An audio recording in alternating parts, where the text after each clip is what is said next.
Bonjour à toutes et à tous, je suis Lilian Thibault, le fondateur de la société Awake. Avant de vous parler un petit peu de l'entreprise, je vais vous dire, vous donner plus d'informations sur mon parcours et comment j'en suis arrivé là. Voilà, j'ai 42 ans, j'ai travaillé à peu près 20 ans dans le marketing digital, la communication et les médias. Et à l'aube de mes 40 ans, je me suis posé la question sur comment est-ce que je voulais orienter la deuxième partie de ma vie professionnelle. Et là, j'avais envie de donner beaucoup plus de sens à ma carrière, à ce que je pouvais essayer d'apporter, enfin en gros de mettre à disposition mes connaissances et mes compétences pour quelque chose qui serait bien plus important que moi et qui me survivrait. Voilà, l'envie de faire quelque chose, de participer à une action commune dans lequel je ne serais que l'un des acteurs et dont tout le monde finalement profiterait. Donc voilà, c'est un petit peu ça la genèse de Wake. Il faut savoir que en plus, ça me permettait comment dire, de recouper un petit peu avec mon éducation, puisque j'ai eu des parents très peu consuméristes, plutôt du style baba cool, et que ayant grandi dans cette culture-là, ça avait beaucoup de sens aussi pour moi. Je me retrouvais beaucoup dans ce nouveau projet. Donc j'ai grandi là-dedans, j'ai grandi dans le tri. Je pense que je ressemble à beaucoup de gens qui, depuis quelques années, ont commencé à prendre conscience, hein, les médias aidant, au mal qu'on faisait à la planète et qui avaient peut-être aussi envie d'agir à leur niveau pour pouvoir essayer de changer les choses, même si il est déjà bien tard. Donc voici une partie de la team, hein. Moi, je suis à droite. Il y a Fred à gauche et Élise au milieu. Fred étant le directeur artistique, Élise la designer et puis moi qui suis le fondateur. Il reste d'autres personnes qui ne sont pas sur la photo parce que on est plutôt une équipe assez éclatée, hein. Il y a mon associé principal, Ndia, est au Vietnam. Bref, voilà, c'est une photo restreinte de l'équipe. Awake, c'est pas une marque de montre. Awake, finalement, c'est un concept. Le concept, c'est d'essayer d'imaginer, de réinventer la consommation de demain en créant des objets qui soient une réponse à nos challenges environnementaux. Comment on fait ça? Finalement, on revalorise des déchets qu'on transforme en ressources et avec ces nouvelles ressources, on crée des objets qui sont tout aussi qualitatifs, tout aussi beaux, tout aussi durables, mais beaucoup plus responsables que les objets qui le remplacent. On a commencé avec la montre parce que pour nous, c'était le parfait symbole du temps qui passe et de l'urgence en fait qu'on avait à nous interroger dans notre démarche de consommateur à ce qui serait mieux de faire. Donc on crée des produits, mais surtout, j'ai envie de dire, on essaie vraiment d'inspirer les gens à travers des objets, hein. L'objet est une interprétation d'une meilleure forme de consommation, mais on essaye surtout de sensibiliser les gens sur l'impact de la consommation et de leur dire que la façon, avec 7 milliards d'êtres humains, aujourd'hui, on ne peut plus consommer, on surconsomme, on consomme des objets de mauvaise qualité qui ne durent pas longtemps, on consomme beaucoup trop d'objets obsolètes. Et l'idée, c'est de montrer qu'il y avait d'autres formes de consommation qui pouvaient exister et qui étaient faites avec bien plus de respect pour l'environnement. En gros, comment dire, j'ai envie de dire le message que l'on fait passer, c'est qu'aujourd'hui, Awake, finalement, en recyclant des déchets, d'une part, c'est pas comme ça qu'on sauvera la planète, et que de deux, c'est qu'un pansement en fait. C'est un pansement parce que finalement, le meilleur déchet, c'est celui qui n'existe pas, et qu'aujourd'hui, on a des tonnes de déchets, des montagnes de déchets dans les océans partout. Qu'on peut réexploiter, mais finalement, on doit plutôt s'interroger sur comment ne pas créer ces déchets pour qu'un jour ils n'arrivent finalement pas dans les océans ou ailleurs. L'histoire de Wake, elle est assez courte, hein, puisque moi, si ça fait 3 ans un peu plus de 3 ans que je travaille sur le projet, hein, en gros, c'était début 2017. On a vraiment vu le jour en juillet 2018, pour une simple et bonne raison, c'est que trouver les partenaires qui nous permettraient justement de nous aider à créer des montres portant des valeurs et issues d'un process de fabrication beaucoup plus responsable, ça nous a pris beaucoup de temps. Et on s'est lancé donc sur la plateforme de crowdfunding Kickstarter parce qu'en gros, nous, on n'est pas des gens qui ont créé des marques par le passé. En gros, on voulait quand même essayer de comprendre si ce qu'on faisait, ça avait du sens et ça parlerait aux gens. Et donc, du coup, on s'était mis comme challenge une centaine de montres en précommande. Et finalement, au bout d'un mois, il y avait eu plus de 1200 précommandes, ce qui pour nous permettait d'une part de valider le modèle et puis de nous donner les moyens de démarrer l'activité, notre activité d'entreprise. Donc c'était plutôt un bon cap. Et donc du coup l'année 2018 a été passée à fabriquer cette première série de montres et qu'on a livré du mieux qu'on pouvait avant Noël, donc fin décembre 2018. Et puis janvier 2019, on se dit qu'on va un petit peu souffler. Et puis là, il y a l'Elysée qui nous contacte en me disant que le G7, c'est à Biarritz cette année, donc on est en 2019. Il y a une grosse thématique autour de la pollution des océans et du coup, on aimerait offrir au président et aux délégations un cadeau qui symbolise l'engagement de la France. Alors, on écarte toute notion politique, mais l'engagement de la France vers comment dire, une prise, une prise de conscience de nos enjeux environnementaux, notamment liés à l'océan. Et donc, on a travaillé sur 6 mois.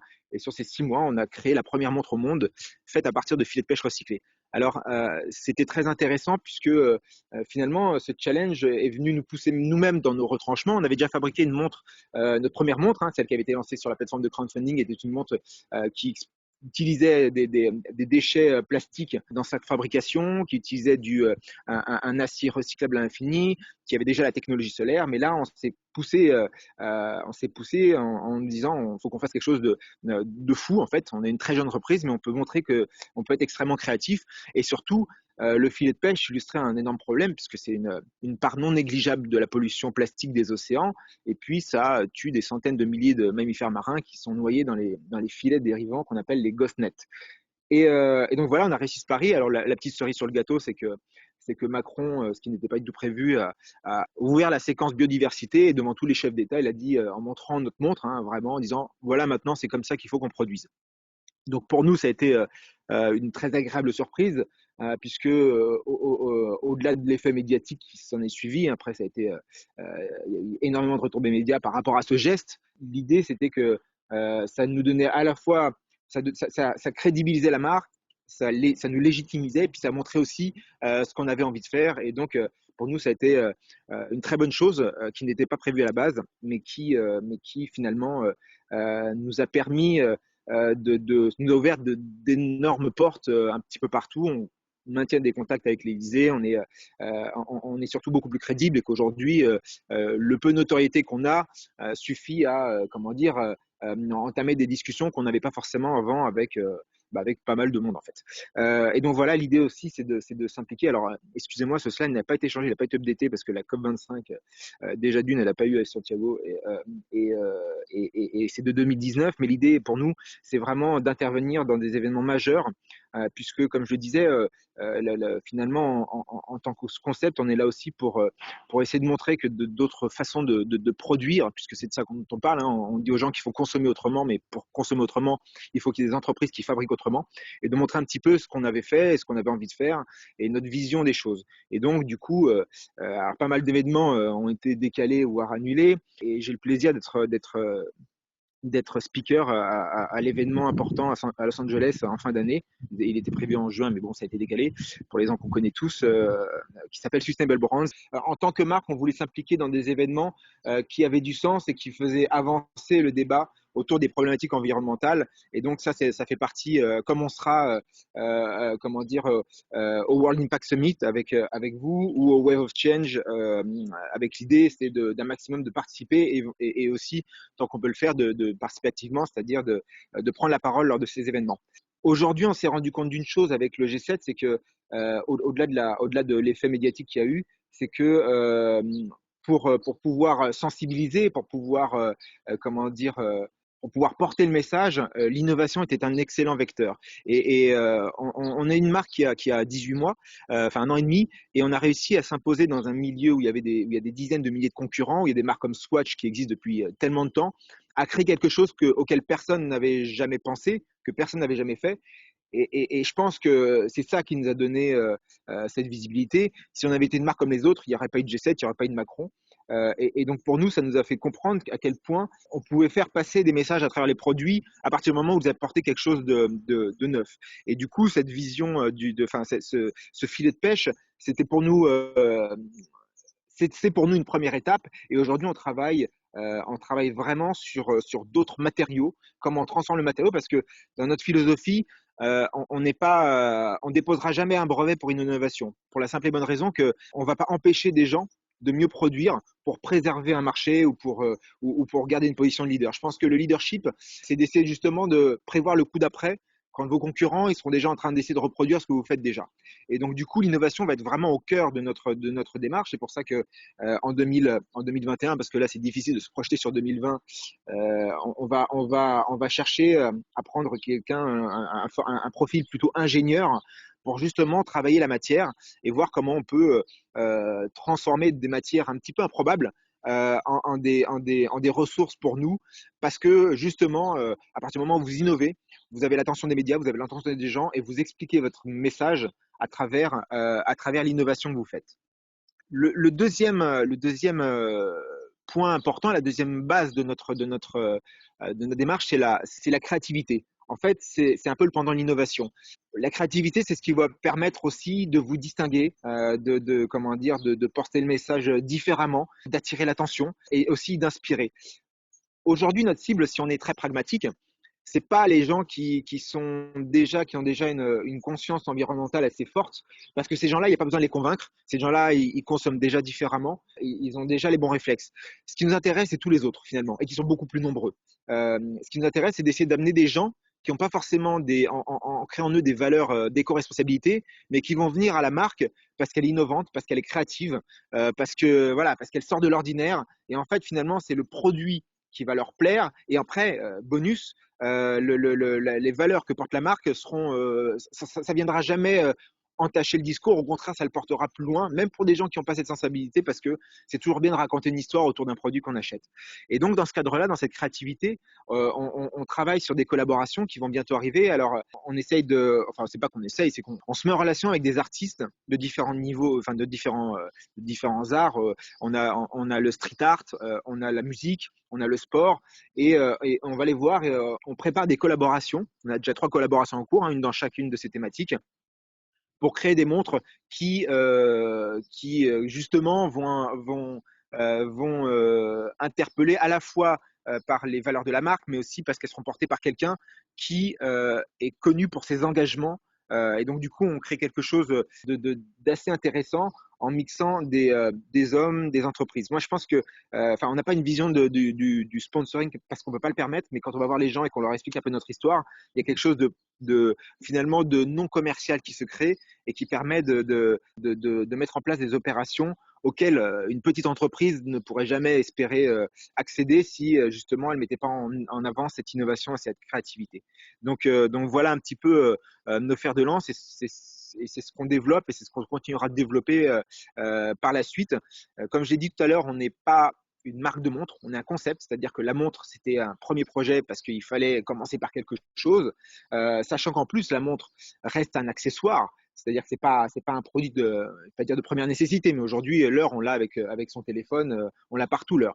La montre, finalement, en fait, c'est un accessoire. Mais à travers cet accessoire, on permet à des gens, les gens à qui on fait des collaborations, d'en faire un territoire d'expression. Et vous le verrez par la suite, je peux rien montrer maintenant parce que c'est assez confidentiel, mais il y a un côté sustainable art qui nous intéresse, et de mettre à disposition nos objets pour que des gens connus pour leurs engagements s'en servent pour imprimer leur discours, c'est quelque chose qui nous intéresse beaucoup. Demain, on fera d'autres choses, on ne sait pas quoi, on ne sait pas exactement quoi, mais ce qui est sûr, c'est que les valeurs qu'on porte et tout ce qu'on a appris en termes de transformation de déchets en ressources nous permettent d'aller s'amuser dans plein d'autres domaines, d'aller explorer beaucoup d'autres territoires. Et c'est aussi ça qui nous plaît parce que on n'a jamais voulu créer une marque de montre, on a voulu créer une marque qui ferait des objets qui soient meilleurs en fait, et qui viendrait remplacer des objets qui sont faits de manière beaucoup moins éthique. Je parle d'éthique environnementale. Et même si aujourd'hui la montre est un accessoire, il se vend des dizaines de millions de montres chaque année. Et si on peut transformer cette consommation de montres de mauvaise qualité en montres, parce que la qualité est très importante pour nous, en montres qui d'une part, sont faites pour durer, parce que un mouvement solaire, il faut le savoir, c'est pourquoi on l'a choisi, c'est que ça dure une vingtaine d'années, c'est très facilement remplaçable, et que ça n'utilise aucune pile. Donc en gros, il n'y a pas de déchets, on ne crée aucun déchet. Et enfin, finalement, tous nos choix, notre décision de production sont dictés par quelle est la meilleure solution possible. Et enfin, on a mis, alors c'était juste avant le coronavirus, donc Malheureusement, ça a un peu coupé les choses parce qu'il faut aller à la poste. On a mis en place ce qu'on appelle le programme 360. Et le programme 360 vise à recycler les montres, tout type de montres, plutôt qu'elles soient mises à la poubelle parce que n'importe quelle montre, même une Wake qui est mise à la poubelle, n'est pas recyclable parce qu'il y a tellement de matériaux différents qu'il faudrait la désosser. C'est pas du tout prévu sur les chaînes de tri. Donc nous, on propose à une personne qui a une montre cassée, pas Wake hein, évidemment, parce que les nôtres sont neuves et a priori elles sont pas cassées, mais si vous avez une vieille Swatch, vous nous contactez, on vous envoie une offre, une pochette pré-affranchie, donc vous n'avez rien à faire si ce n'est que d'aller la déposer à la poste, d'où les difficultés actuelles. Mais du coup, vous nous renvoyez la montre et nous, on va s'assurer qu'elle soit désossée et que les différents éléments soient remis dans des chaînes de recyclage spécifiques. Et voilà, ça fait partie de nos engagements de marque parce que je pense qu'une toute entreprise doit être responsable des futurs déchets qu'elle crée et que une WEC ou n'importe quel objet sera à un moment un déchet, à un moment il y a une fin de vie, elle est cassée, elle passe sous un camion, etc. Et ben c'est à nous, marques industrielles, de s'occuper de la reprise de ces objets inutilisés pour réexploiter les matériaux qui sont réexploitables. Voilà. C'est pas très important, c'est la couverture médiatique, mais c'est vrai que l'avantage de porter des valeurs comme ça et de montrer aussi notre fabrication permet d'avoir aujourd'hui une belle attention des médias parce qu'il y a un vrai, on se rend compte, il y a de plus en plus d'articles et de médias comment dire, qui s'intéressent aux problématiques environnementales. Et comme il y a encore aujourd'hui finalement assez peu de marques, et surtout des marques qui sont nées de ça, présentes sur le marché, bah, du coup, on a la chance d'avoir pas mal de retombées médiatiques. Voilà. Merci beaucoup Lilian pour cette présentation très intéressante. Donc on va maintenant passer aux questions et aux réponses. Donc une première question, est-ce que donc d'où viennent les matériaux qui sont utilisés pour fabriquer des montres et avec quel type de partenaire? En gros, est-ce que tu as travaillé sur les filières pour mettre en place des partenariats qui te permettraient de travailler avec des acteurs en particulier pour récupérer les matières? Alors, en fait, une montre, c'est un produit complexe. C'est-à-dire que c'est pas un t-shirt. On n'achète pas du coton et comment dire et on coud dans le coton un produit. Une montre, c'est un produit qui est assez complexe. Et aujourd'hui, comment dire, on source nos différents éléments à différents endroits. Et surtout, il y a aussi une notion d'assemblage du produit. Donc aujourd'hui, on utilise parce qu'aujourd'hui on utilise plus que des filets de pêche hein, dans la construction des montres et même sur les prochaines gammes, toutes utiliseront ce matériau-là. Il est pris, enfin il est comment dire, il vient du Danemark. Une société qui s'appelle Plastix, qui est spécialisée là-dedans, justement dans la transformation des filets de pêche en granules. Donc on utilise ces matériaux-là en provenance du Danemark pour la simple et bonne raison qu'aujourd'hui, il y a finalement très peu d'industrie de recyclage de ce matériau-là. On avance aussi avec une jeune entreprise bretonne, mais qui est encore très early stage et qui aujourd'hui n'a pas de process de transformation, c'est-à-dire que ils sont au début, ça s'appelle Feel and Fab, ils sont très sympas et donc on se suit depuis très longtemps, hein, ça fait longtemps qu'on est en relation et aujourd'hui ils sont pas encore prêts forcément à passer sur le niveau industriel, mais on les suit et c'est probable qu'on avance avec eux par la suite. Le mouvement solaire, vous avez qu'un endroit au monde où c'est fabriqué, c'est le Japon. Vous avez trois marques qui les font, hein, c'est Seiko, Citizen et Casio. Donc là-dessus, on n'a pas vraiment le choix. Bon, ça nous va aussi parce que les Japonais ont une notion de la fiabilité qui est extrêmement importante et comment dire, la durabilité de nos produits étant un des facteurs clés. On est très content d'avancer avec des acteurs qui soient extrêmement jusqu'au boutiste dans le zéro défaut et on a finalement un taux de SAV qui est totalement à la marge et ça nous va bien. Ensuite, tout ce qui est fabrication de petites pièces, il y a en gros qu'un seul pays au monde qui les fabrique, c'est la Chine.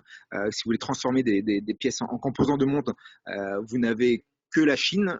D'ailleurs, une grande partie de l'horlogerie suisse se fournit là-bas aussi parce que c'est là-bas qu'est le savoir-faire. Et nous, aujourd'hui, notre métier, on n'est pas des industriels, on va là où les compétences sont et cette partie-là vient de la Chine. Ensuite, on a deux endroits pour l'assemblage.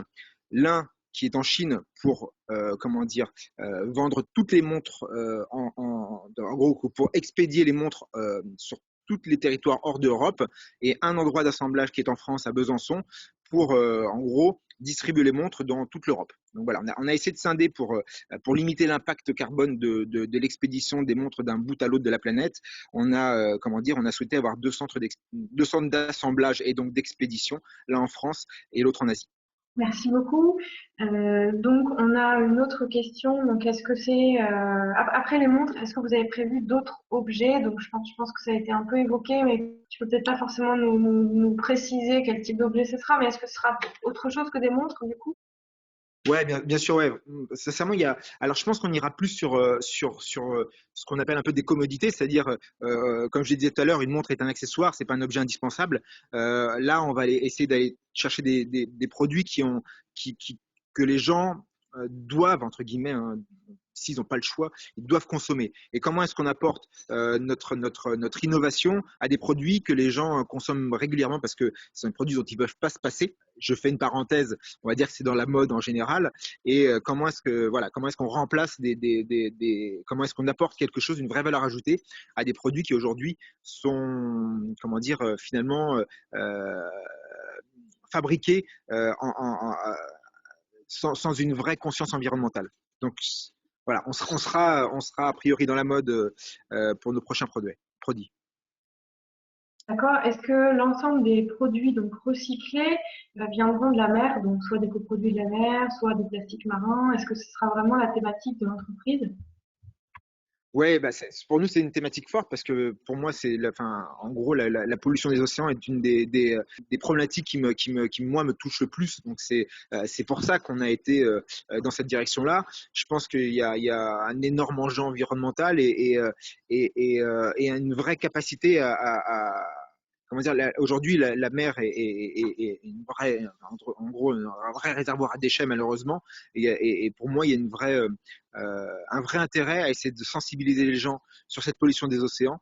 Parce que, en gros, ce sont les décisions de consommation de chacun qui font qu'on peut vraiment arriver à quelque chose un vrai changement. Par contre, enfin, soyons clairs, hein, c'est pas Awake à lui seul qui va réussir à faire changer les gens, mais on se voit vraiment comme une des briques qui permettent d'asséner un discours. Pour moi, une marque est un média, c'est-à-dire que, enfin, moi, je vois la marque et principalement Awake comme un média, c'est-à-dire on va utiliser nos audiences, ce que j'appelle nos audiences, c'est à travers nos communautés, nos plateformes sociales, etc., pour vraiment sensibiliser et surtout pas dans un esprit moralisateur. Je pense qu'il faut essayer justement d'inspirer les gens à travers quelque chose de positif, mais aussi il faut un petit peu les choquer comment dire, il y a largement de quoi faire avec la problématique des océans.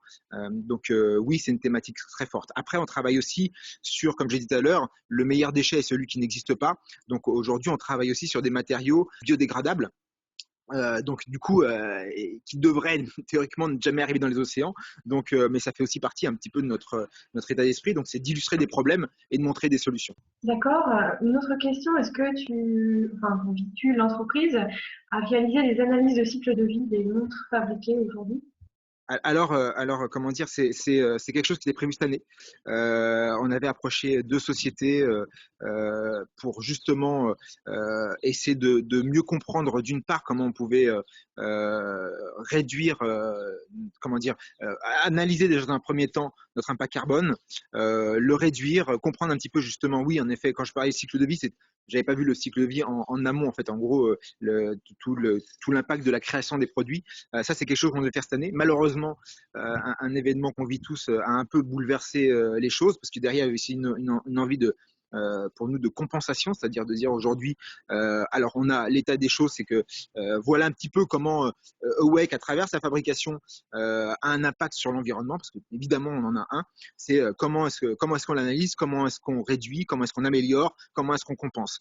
Voilà, donc c'était un projet qui pour nous était très important, surtout que finalement enfin, pour une entreprise qui a un an, c'était déjà quelque chose quelque chose d'important parce qu'il y a quand même un coût non négligeable lié à ça, mais c'est quelque chose qu'on voulait faire et malheureusement on doit le décaler à l'année prochaine pour des raisons purement financières parce qu'en ce moment, je veux dire, c'est assez problématique de faire du chiffre d'affaires, on va dire, et que le financement de ce projet-là, du coup, est décalé à l'année prochaine. Mais c'était prévu. D'accord, merci beaucoup. Donc, merci beaucoup pour la présentation ainsi que pour les réponses aux questions. On arrive malheureusement à la fin du temps imparti pour cette présentation.